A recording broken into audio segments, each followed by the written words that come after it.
नमस्कार, मेरा नाम रविरंजन निलय हुआ। आप देखना शुरू कर दिए हैं एडीआर। मैं अभी उपस्थित हूँ गया जिला के इमामगंज में, जहाँ उपचुनाव होना है। आज कार्यालय का उद्घाटन हुआ है।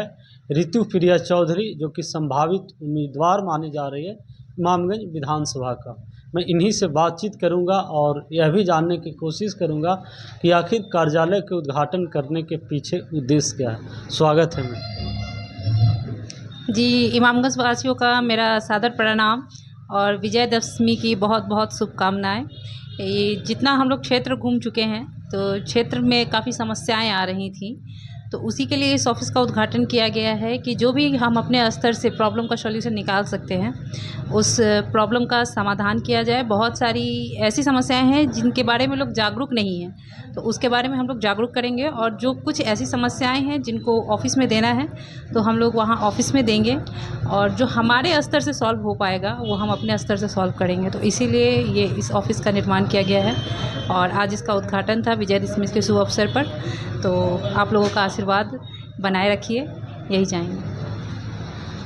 चूँकि पिछले करीब 6 महीना से लगातार क्षेत्र का परिभ्रमण कर रहे हैं, इनका कहना है कि जब मैं लोगों के पास जाता हूं तो बहुत सारी समस्याएं हैं जो कि सोल्व नहीं हो पाता है। उन्हीं समस्याओं को समाधान करने के लिए अस्थायी तौर पर इमामगंज में कार्यालय का उद्घाटन हुआ है। मैम, आप क्षेत्र में घूम रहे होंगे, सबसे ज़्यादा समस्या कौन सा, जैसे अगर कैटेगराइज करें तो शिक्षा का हो गया या सामाजिक सरोकार का हो गया, सिंचाई का हो गया, कौन समस्या सबसे ज़्यादा आपको देखने को मिला? समस्याएं बहुत सारी हैं, उसमें जो एक मेन समस्या निकल के आ रहा है वो है लोगों का शिक्षित नहीं होना, लोगों में जागरूकता की कमी होना।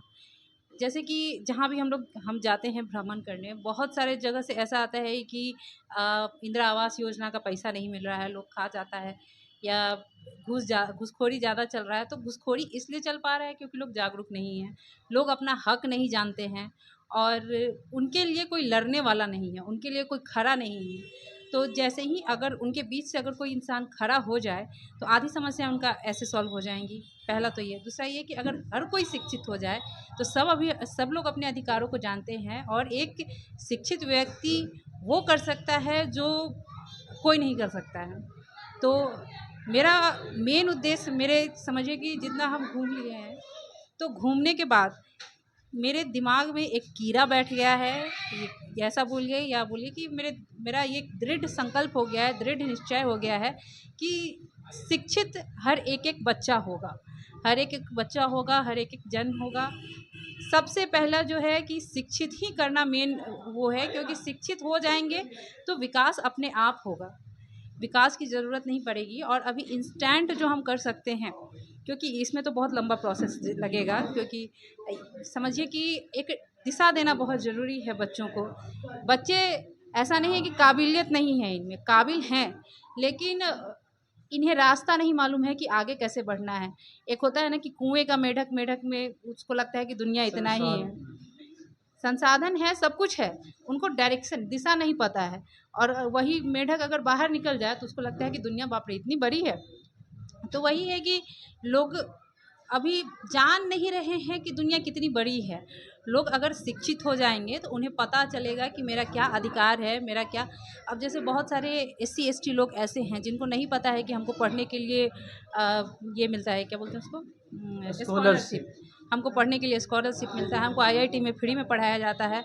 क्योंकि इसका एक एग्जांपल ये है कि मेरे घर के बगल में ही थे एक, उनको मैंने कहा कि अपने बच्चे को पढ़ने में बहुत अच्छा है, IIT का तैयारी करवाइए और उसमें एडमिशन करवाइए। तो उनके पिताजी ने कहा बाप रे उस समय बहुत पैसा खर्चा हुआ है, जे कैसे में थी पढ़ाई हुई। तो उनको मैंने बहुत अच्छे से समझाया, क्योंकि मेरे भैया भी खुद IIT खड़गपुर से हैं।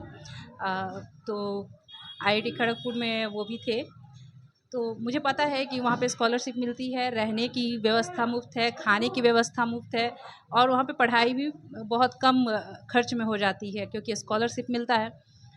तो लेकिन जानकारी का अभाव रहने हाँ, के कारण जानकारी ही नहीं है, और मैंने समझाने के बाद भी, क्योंकि उनकी सोच में ये बैठ चुका है कि ऐसा भी कुछ होता है, तो वही है कि सोच को विकसित करना होगा, सोच बढ़ाना होगा और हम सभी जन-जन से ये रिक्वेस्ट करेंगे कि अपनी सोच को ऊँचा रखिए। आप जो जैसा एक सोचते हैं वैसे एक दिन बन जाते हैं।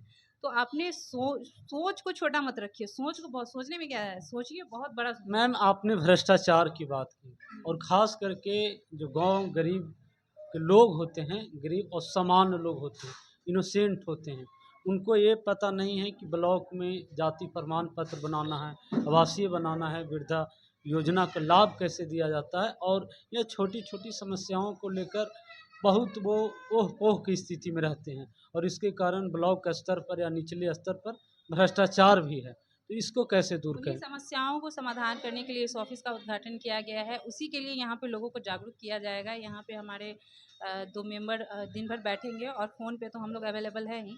तो जिनको जानकारी चाहिए, जिनको चाहिए कि ये कैसे होता है, राह चाहिए, वो यहाँ पे हम लोग उनको बताएँगे कि आपका ये अधिकार है, आप इस तरह से ये काम कर सकते हैं।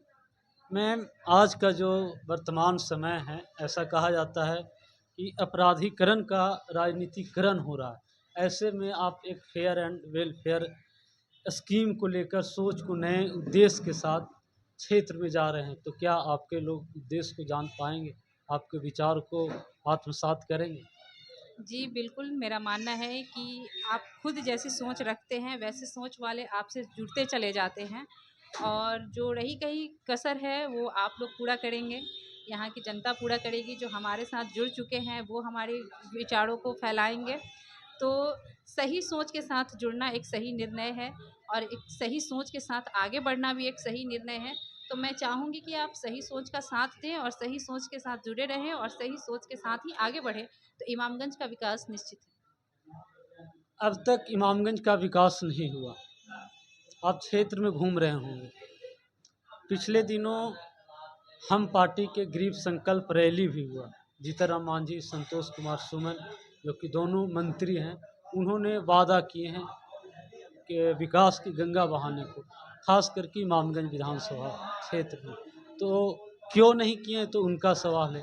लेकिन मेरा सवाल आपसे है कि अगर आप विधायक बनते हैं, तो क्या कीजिएगा? विधायक बनने के बाद मेरा जो यहाँ पे जो भी हम समस्या देख रहे हैं, उस समस्या में एक सबसे मतलब शर्मनाक बात ये है कि अभी तक यहाँ पे महिला कॉलेज नहीं है, डिग्री कॉलेज नहीं है, डिप्लोमा कॉलेज नहीं है। इन सब पे बहुत ज़्यादा काम करने की ज़रूरत है। क्यों हमारे बच्चे पढ़ने के लायक नहीं है? क्या हमारे बच्चे पढ़ना नहीं चाहते हैं? हमारे बच्चे पढ़ने के लिए बाहर जा रहे हैं। क्यों बाहर जा रहे हैं? क्योंकि यहाँ पे व्यवस्था नहीं है। अगर यहाँ पे व्यवस्था होगी तो वो बाहर क्यों पढ़ने जाएँगे? जैसा कि विदेशों में होता है कि यहाँ से लोग जैसे हम गाँव से शहर जा रहे हैं, तो शहर के लोग विदेश भी जा रहे हैं। तो विदेश में वहाँ पे बच्चों को सोसाइटी नहीं मिल पा रहा है, लेकिन जब हमारी व्यवस्था यहीं पे हो जाएगी, हमारे बच्चे हमारे साथ रह के पढ़ सकते हैं, तो बाहर क्यों जाएँगे? तो मेरा मेन फ़ोकस है शिक्षा पे और यहाँ पे इंडस्ट्रीज़ लाने पे ताकि लोगों को रोज़गार मिल सके। यहाँ पे मेरा एक समस्या जो मैंने ऑब्ज़र्व किया है क्योंकि हम क्षेत्र भ्रमण कर रहे हैं, यहाँ पे रोड जो है एक लेन ही है। तो इस रोड को डबल लेन करना बहुत ज़रूरी है क्योंकि अ, आबादी के अनुसार यहाँ पे हाँ, मतलब गाड़ी चलाने में रात को बहुत दिक्कत होती है, तो डबल लेन करना बहुत ज़रूरी है यहाँ के रोड को। तो इन सभी समस्याओं पे मेरा फ़ोकस है और जो मैंने पहले आपको पहले ही बता दिया कि मेरे दिमाग में कीड़ा बैठ गया है कि यहाँ के हर बच्चे को शिक्षित करना है, ये मेरा मेन मुद्दा है। अभी शराबबंदी को लेकर प्रशांत किशोर जो जनसुराज पार्टी के सूत्रधार माने जाते हैं, उनका स्टेटमेंट आता है कि हमारी पार्टी की जब सरकार बनेगी बिहार में, तो हम शराबबंदी को हटा देंगे। आपका क्या राय है इस देखिए, हर किसी की अपनी-अपनी सोच होती है। नीतीश कुमार जी ने इस शराबबंदी को किया है तो कुछ सोच कर किया है और अगर मेरा अपना एक महिला का एक विधायक छोड़ दीजिए, एक महिला का मत आप विधायक उम्मीदवार से हट के एक महिला का मत अगर आप जानना चाहते हैं, तो महिला का मत तो यही कहेगा कि शराबबंदी अच्छी चीज़ है, शराबबंदी को बढ़ावा मिलना चाहिए और क्योंकि हम ये चीज़ फेस किए हुए हैं। जब शराबबंदी नहीं थी, जब मैं कॉलेज ऑटो से आती-जाती थी, तो ये चीज़ मैं फेस की हुई हूँ कि लोग शराब पी के ऐसे ही ऑटो में बैठ गए, ऑटो में बैठ के गलत हरकत कर रहे हैं।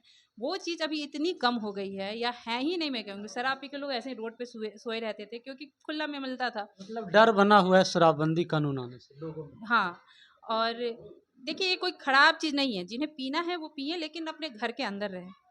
तो पिएँ, इस तरह से रोड पे आके ये होता है मेन बैंक का ब्रांच जिसे सीएसपी बोलते हैं, वहाँ से दिन दहाड़े 12 बजे 50,000 का लूट हो जाता है। तो क्या सुशासन बाबू की सरकार में इस तरह का होना आम बात हो चुका है? क्या राय है? मेरा इस ऐसा नहीं मानना है कि ये आम बात है। इस सब चीज़ों पे काफ़ी लगाम हुआ है, और मैं इतना ही कहना चाहूँगी कि लगाम हुआ है और आगे भी लगाम होगा। और इक्का-दुक्का घटनाएँ होती हैं, लेकिन मैं ये नहीं मानती कि ये आम बात हो गई है, क्योंकि पहले मुझे याद है कि ये घटनाएँ बहुत ज़्यादा हुआ करती थी, उसकी अपेक्षा अभी बहुत कम हो रही है। बहुत बहुत धन्यवाद। देखिए कितनी बेबाकी से अपनी बात को रख रहे थे और ऐसा माना जा रहा है कि ऋतुप्रिया चौधरी आने वाले उपचुनाव में उम्मीदवार हो सकती है। आपको देखने के लिए बहुत बहुत धन्यवाद।